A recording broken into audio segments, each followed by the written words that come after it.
Doctor ortho, अब दर्द भी घुटने टेकेगा।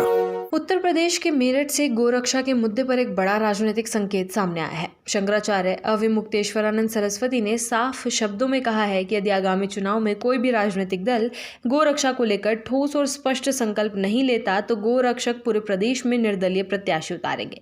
उनके इस बयान ने न केवल धार्मिक बल्कि राजनीतिक हलकों में भी हलचल पैदा कर दी है। मेरठ के गंगानगर स्थित डिफेंस कॉलोनी में कारोबारी सुदीप अग्रवाल के आवास पर आयोजित एक प्रेस वार्ता में शंकराचार्य ने गोरक्षा के नाम पर हो रही राजनीति पर गंभीर सवाल खड़े किए। उन्होंने कहा कि वर्षों से गाय के नाम पर केवल बयानबाजी की जा रही है, लेकिन जमीनी स्तर पर कोई ठोस और प्रभावी काम नजर नहीं आता। उन्होंने सरकारों से मांग की कि गाय को पशु सूची से हटाकर मां का दर्जा दिया जाए, जिससे उसके संरक्षण और संवर्धन के लिए सख्त नीतियां बनाई जा सके। शंकराचार्य ने यह भी कहा कि गोरक्षा के मुद्दे पर सरकारें गंभीरता से सुनने को तैयार नहीं हैं। उनका आरोप था कि ये विषय केवल चुनावी लाभ के लिए उठाया जाता है, जबकि वास्तविकता में इसके लिए कोई दीर्घकालिक योजना या नीति नहीं बनाई जाती। उन्होंने कहा कि यदि राजनीतिक दल इस विषय को नजरअंदाज करते हैं तो समाज स्वयं आगे आकर अपनी आवाज बुलंद करेगा। गोरक्षा के लिए अपने अभियान को संगठित रूप देने के उद्देश्य से शंकराचार्य ने शंकराचार्य चतुरंगिणी सेना के गठन का भी आह्वान किया है। उन्होंने बताया कि इस सेना में जनबल, धनबल, मनबल और तनबल को शामिल किया गया है ताकि आंदोलन को व्यापक और प्रभावी कर बनाया जा सके। उन्होंने ये भी स्पष्ट किया कि इस अभियान में पुरुष, महिला और तृतीय लिंग सभी को समान भागीदारी दी जाएगी और उन्हें सर्वाध्यक्ष के रूप में प्रस्तावित किया गया है, जिससे ये पहल सामाजिक समावेशन का उदाहरण बन सके। उन्होंने आगामी कार्यक्रमों की जानकारी देते हुए बताया कि 3 मई से गोरखपुर से एक विशाल यात्रा शुरू की जाएगी, जो 23 जुलाई को लखनऊ के काशीराम पार्क में समाप्त होगी। इस यात्रा में 1,18,700 लोगों की भागीदारी प्रस्तावित है। इस यात्रा का उद्देश्य गोरक्षा के प्रति जन जागरूकता फैलाना और समाज को इस मुद्दे पर संगठित करना है।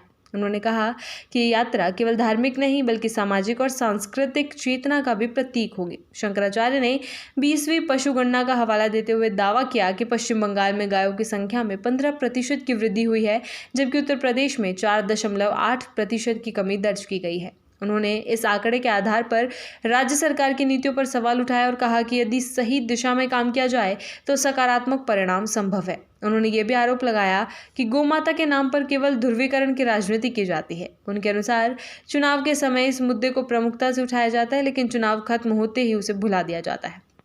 उन्होंने कहा कि इस तरह की राजनीति से समाज का भरोसा कमजोर होता जा रहा है। प्रेस वार्ता के दौरान शंकराचार्य ने अन्य सामाजिक और धार्मिक मुद्दों पर भी अपनी चिंता व्यक्त की। उन्होंने बिहार में पुलिस कर्मियों को तिलक और बिंदी लगाने पर रोक से जुड़े बयान का उल्लेख करते हुए इसे धार्मिक स्वतंत्रता के खिलाफ बताया। इसके साथ ही उन्होंने कर्नाटक में परीक्षा के दौरान छात्रों से जनेऊ उतरवाने की घटना का जिक्र करते हुए कहा कि धार्मिक परंपराओं में हस्तक्षेप का उदाहरण है। उन्होंने कहा कि हिंदू रीति रिवाजों के साथ छेड़छाड़ को लेकर समाज में असंतोष बढ़ रहा है और ये एक गंभीर विषय है जिस पर सरकारों को संवेदनशीलता के साथ विचार करना चाहिए। पश्चिम बंगाल चुनाव प्रचार के दौरान योगी आदित्यनाथ द्वारा गाय को लेकर दिए गए बयानों का जिक्र करते हुए शंकराचार्य ने कहा कि वे बातें केवल भाषणों तक सीमित रह गई। उन्होंने मुख्यमंत्री योगी आदित्यनाथ की कार्यशैली पर भी सवाल उठाए और इसे निम्न स्तरीय बताते हुए कहा कि गोरक्षा जैसे गंभीर मुद्दे पर ठोस कदम उठाने की आवश्यकता है।